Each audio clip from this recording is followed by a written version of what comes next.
नमस्कार दोस्तों, how is the जोश? मेरे लिए आप 400 लोग नहीं 4 मिलियन पीपल हो। और बीएसआर सर के लिए जोरदार तालियां मेरे को चाहिए। सर, सबसे पहले मैं यूनिवर्स को थैंक करना चाहती हूँ, क्योंकि मेरा एक ड्रीम था। सर ने कहा था जो भी आप विश चाहती हो उसे डायरी में लिख दो, बीज है कहीं ना कहीं पनपेगा। मेरा ड्रीम है आज सर मेरे सामने है, मैं स्टेज पे हूँ। How beautiful. Thank you so much. And मेरा जो लर्निंग है, सर ने कहा बेसिकली लर्निंग, मैंने थिंकिंग इससे सीखा था कि आप यूनिवर्स के साथ बिलीव रखो, आस्क करो एंड रिसीव। मैं उस चीज में आज बहुत खुश हूँ। जो मैं अपने दिल में चाहती हूँ कि मुझे मिल जाए, मैं उसमें से भगवान की तरफ छोड़ देती हूँ कि हाँ, और मुझे मिलेगा, वो मिलता है। Awesome. Thank you so much. Public speaking course से मुझे सबसे ज्यादा फायदा 2020 में हुआ कि मैंने अपने आप को पर्सनली कितना हील किया, इमोशनली, फाइनेंशियली, कि आज मैं अपनी जॉब में हूँ, बहुत खुश हूँ, बहुत कॉन्फिडेंट और बहुत पॉजिटिव हूँ। ये सिर्फ बीएसआर की वजह से। Thank you sir. जिंदगी में सभी लोग फ्रंट पे रहेंगे। 1 2 3 म्यूजिक।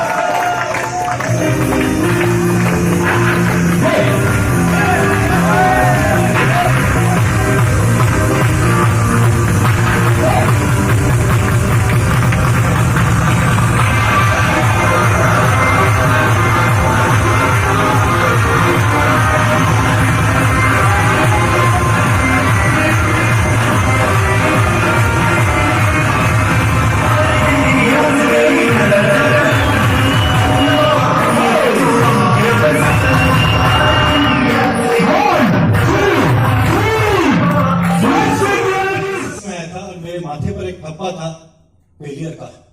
मैंने सारा रिलेशन, सारी दोस्ती छोड़ दी थी और एक सेल्स, मेरा प्रोडक्ट एलआईसी था।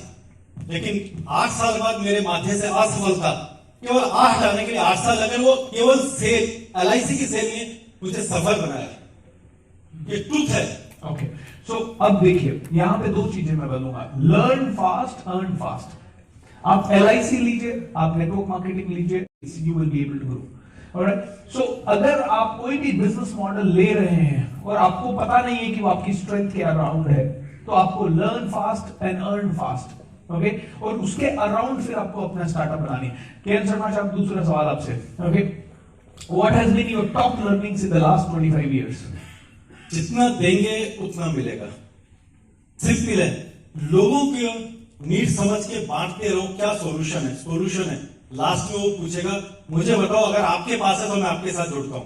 ये सॉल्यूशन ओनली। क्लाइंट के दिल में बैठ गए, क्लाइंट की बात अगर हम सुनते रहे, लिसनिंग, पब्लिक स्पीकिंग का एक बड़ा इंपॉर्टेंट पॉइंट है। मैंने सर का कोर्स लिया हुआ है। लिसनिंग, हम कितना सुन रहे, वो पब्लिक स्पीकिंग का ही पार्ट मानता हूं मैं। और वहां से हम क्लाइंट के साथ शेयरिंग करते रहे और मेरे साथ आज लगभग 2000 लोग जुड़े हुए हैं। क्या बात है। अभी एक लास्ट सवाल आपसे, आपकी एज क्या हो गई है? I am 61 plus. 61 plus. And दोस्तों, केएन शर्मा आपको यहाँ पे स्टेज पे बुलाने का एक और मैं आपको ऑनेस्टली बताऊंगा, he is getting personally coached by me, जहाँ पे कि मैं इनको पूरी तरह से कोच कर रहा हूँ कि कैसे ये आगे जा सकते हैं, कैसे अपनी जगह। एंड पर्सनल कोचिंग आपको भी पता है, it's very expensive game and he है।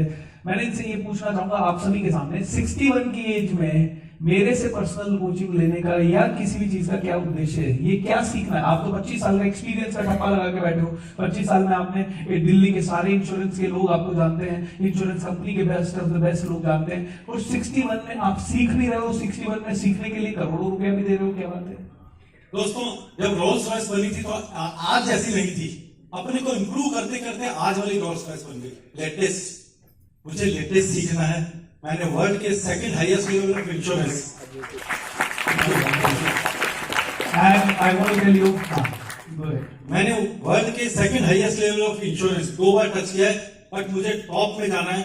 मैं जो कर रहा था नहीं पहुंच पा रहा था, तो मैंने सर का हाथ पकड़ लिया और नाउ आई फेथ कि मैं वहां पहुंचूंगा। और आई हैव अ फेथ, मैं वहां पहुंचाऊंगा sir. Thank you so much. आप केएन शर्मा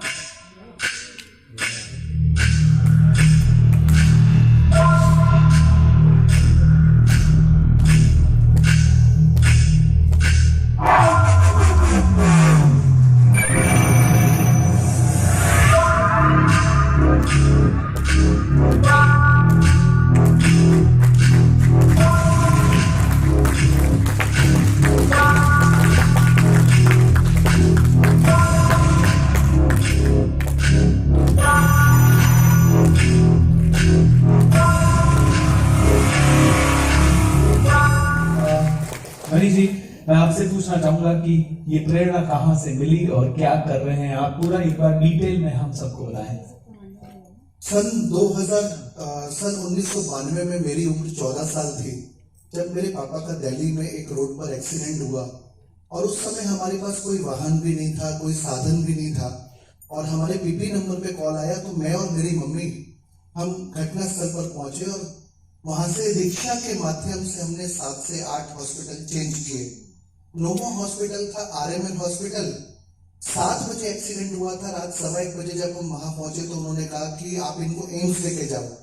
तो मैंने कहा डॉक्टर साहब हमारे पास कोई साधन नहीं है, अभी तक हम 7 से 8 नर्सिंग होम भी बदल चुके हैं, यहाँ पे इतनी सारी एम्बुलेंसेस खड़ी हैं, क्या एक एम्बुलेंस ऐसी हो सकती है जो इस समय हमें एम्स तक पहुंचा दे? तो उन्होंने कहा इसके लिए अप्रोच की जरूरत पड़ती है और रात को 1:15 का टाइम है तो आप इसका प्रबंध खुद करें। तो मैं और मेरी मम्मी ने रात को लिटरली लिफ्ट मांगने की कोशिश की, कोई अपनी गाड़ी से या कोई अपने वाहन से एम्स तक पहुंचा दे। और एक ऑटो वाले को हम पर दया आई आधे घंटे बाद, तो हमने उसे बताया हमारे पास पैसे भी नहीं है और ऐसे स्टेशन पे मेरे पिताजी पड़े हैं, तो उन्होंने अपने ऑटो में लिटा के फ्री ऑफ कॉस्ट हमें छोड़ा। और जब मैं एम्स पहुंचा तो सबसे पहले डॉक्टर्स ने ये कहा कि आपको क्या लगता है 7 बजे एक्सीडेंट हुआ है और इस समय 2:15 बजे का टाइम है, ये बच जाएंगे?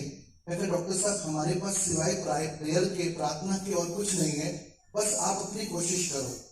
डॉक्टर साहब ने थोड़ी देर चेक करने के बाद बताया कि समय पर इलाज न मिलने की वजह से आपके पिताजी कोमा में चले गए हैं। एक्चुअल में उस दिन मेरे पापा कोमा में नहीं गए थे, उस दिन मेरा भविष्य, मेरा बचपन, मेरी खुशियां, मेरी शिक्षा सब कोमा में चला गया। लेकिन हॉस्पिटल में इलाज के दरमियान में बाहर आके मैंने भगवान से प्रार्थना की कि हे भगवान पापा को बचा लो, क्योंकि इनके सिवा हमारा कोई नहीं, और मुझे इस काबिल बनाना जो दिन मैं आज देख रहा हूँ वो फिर मैं किसी और बच्चे को ना देखने दूं। सारे हमारे भाई बहनों से और बुलवाया, क्योंकि आप लोग भी सुनेंगे, कहते हैं ना कि कुछ ना कुछ अच्छा करते रहो, बुराई तो बहुत जल्दी फैलती है पर अच्छाई के लिए नहीं फैलती। तो आप लोग ये सुनेंगे, कहीं ना कहीं आप में से भी किसी को प्रेरणा मिलेगी और उसका भी मनोबल बढ़ेगा कि मैं आगे जाके कुछ अच्छा करूं। तो कहते हैं कुछ अच्छा कर रहे होते हैं तो ईश्वर जरूर साथ देता है, और ऐसे ही हुआ। जब मुझे ये कैंसर का पता चला तो एकदम से कुछ पल के लिए जिंदगी जो है वो 2 मिनट के लिए, 2 सेकंड के लिए मैं कहूँगी रुक गई। ये मुझे लगा 2 छोटी छोटी बच्चियां हैं, ये एम्बुलेंस सेवा हम कर रहे हैं, ये कैसे चलेगी, हमारे जाने के बाद तो ये सब बंद हो जाएगा। पर आज मैं आपके सामने, ईश्वर ने, कहते हैं ना ईश्वर परीक्षा लेता है, पर मैं कहती हूँ अच्छे लोगों का साथ भी बहुत देता है, तो उसने बहुत साथ दिया। मुझे हमेशा ऐसे फील होता था कि एम्स हॉस्पिटल में जब भी मैं कीमो के लिए या किसी चीज के लिए जा रही हूँ तो वो परमात्मा मेरे साथ में है। बाकी आप YouTube चैनल देखेंगे एम्बुलेंस कपल, और इंस्टाग्राम पे भी हमारा है सर, तो उसमें भी आप देखेंगे तो बहुत सारी चीजें आपको पता चलेंगी। और मैं आप लोगों से बस एक ही रिक्वेस्ट करना चाहती हूँ कि हमारी अभी 16 एम्बुलेंस हैं और आप भी हमारे साथ इस मुहिम में जुड़े, ताकि हम ना भी रहें तो ये एम्बुलेंस सेवा ऐसे ही निर्धन और जो लोग ऐसे हैं जिनको एम्बुलेंस नहीं मिल पाती और क्रिमिनेशन कराने के लिए भी उनके पास पैसे नहीं होते, तो उन लोगों के लिए ये सेवाएं ना रुके। तो एक समय ऐसा था कि मैं कहती थी कि नहीं ये सेवा हम ही करेंगे, हम दोनों की जो इनकम है उसी से सेवा करेंगे।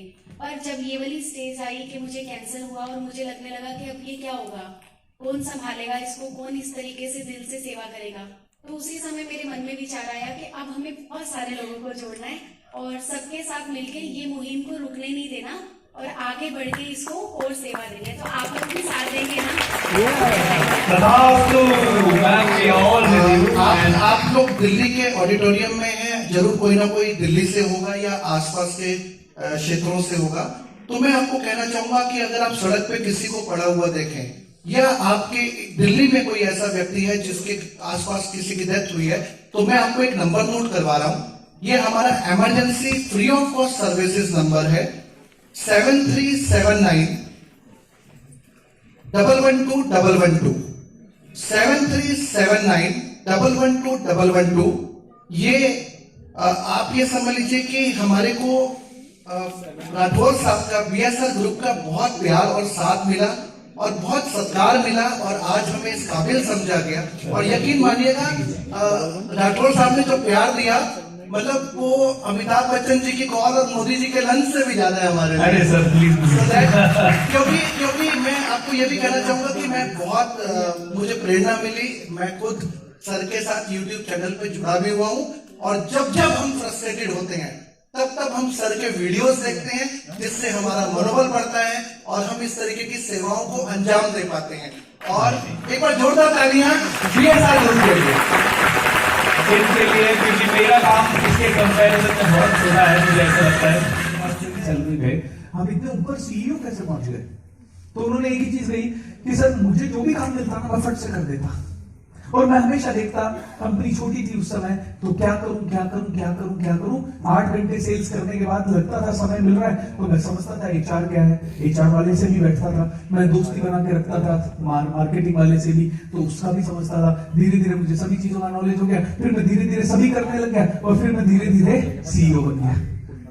Can you imagine? यही आपकी सबसे बड़ी काबिलियत होगी अगर आपने इससे कभी दिल मत चुराया। मेरी कंपनी में सुदेश सबसे ज्यादा आगे बढ़ा है, और उसके पीछे रीजन है क्योंकि वो सब काम करता है। राजेश उसके बाद मेरा सेकंड हैंड है, क्योंकि कहीं ना कहीं वो सारे काम लेता है, सब काम। मेरी लाइफ की ऐसी कोई चीजें नहीं है जो उनसे छुपी हुई हो।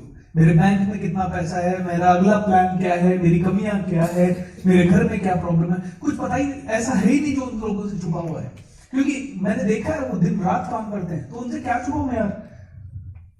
सो जो सबसे ज्यादा काम करता है, फैक्ट है, उसी को सबसे ज्यादा काम मिलता है। और जब लॉकडाउन जैसी सिचुएशन आ जाती तो उसी की जॉब की सिक्योरिटी की गारंटी रहती है, उनकी नहीं रहती जो काम नहीं करते। Am I right or wrong?